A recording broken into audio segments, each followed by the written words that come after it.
हरितवन नाम का एक सुंदर और हरा भरा जंगल था जहाँ सभी जानवर मिलजुल कर रहते थे। उसी जंगल में एक स्कूल था, हरितवन विद्यालय। उस स्कूल में एक नन्हा सा खरगोश पढ़ता था। नाम था छोटू।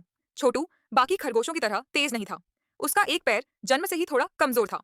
चलने में उसे समय लगता था, दौड़ना तो वो कर ही नहीं सकता था। लेकिन वह बहुत होशियार, शांत और मेहनती था।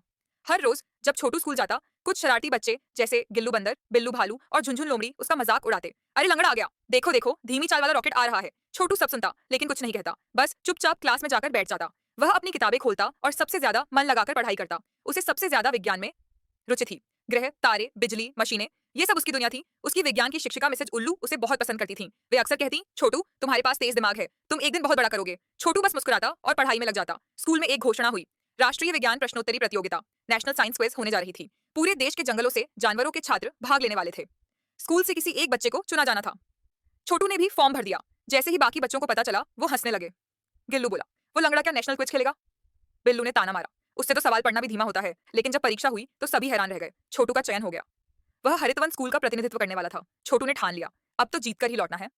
छोटू ने दिन रात मेहनत की। किताबों के पन्ने पलटते पलटते उसकी आंखें थक जाती, लेकिन वह नहीं रुकता। पापा उसके लिए मॉडल बनाते, मम्मी पौष्टिक खाना देती और मिसेज उल्लू उसे विज्ञान के खास सूत्र समझाती। प्रतियोगिता का दिन आ गया। पूरा ऑडिटोरियम जानवरों से भरा था। बड़े बड़े जंगलों से चुने हुए होशियार छात्र आए थे।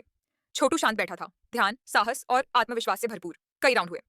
छोटू ने सब में जवाब सही दिए। अंतिम राउंड में सबकी सांसें थमी हुई थीं। अंतिम प्रश्न आया, पृथ्वी के सबसे निकट स्थित ग्रह का नाम बताइए। एक पल को सभी चुप हो गए। छोटू ने हाथ खड़ा किया और उत्तर दिया, शुक्र ग्रह। अजब जज मुस्कुराए और बोले, सही उत्तर। पूरे हॉल में तालियां गूंज उठीं। छोटू ने राष्ट्रीय स्तर पर पहला स्थान प्राप्त किया था। छोटू जब स्कूल वापस लौटा तो पूरे स्कूल ने उसका जोरदार स्वागत किया। गिल्लू, बिल्लू और झुनझुन शर्मिंदा होकर उसके पास आए और बोले, छोटू हमें माफ कर दो, हम गलत थे, तुम तो सचमुच हीरो हो। छोटू मुस्कुराया और बोला, माफ करना सबसे बड़ी जीत है। चलो अब हम सब मिलकर पढ़ाई करें। नई कहानी देखने के लिए चैनल को सब्सक्राइब करें।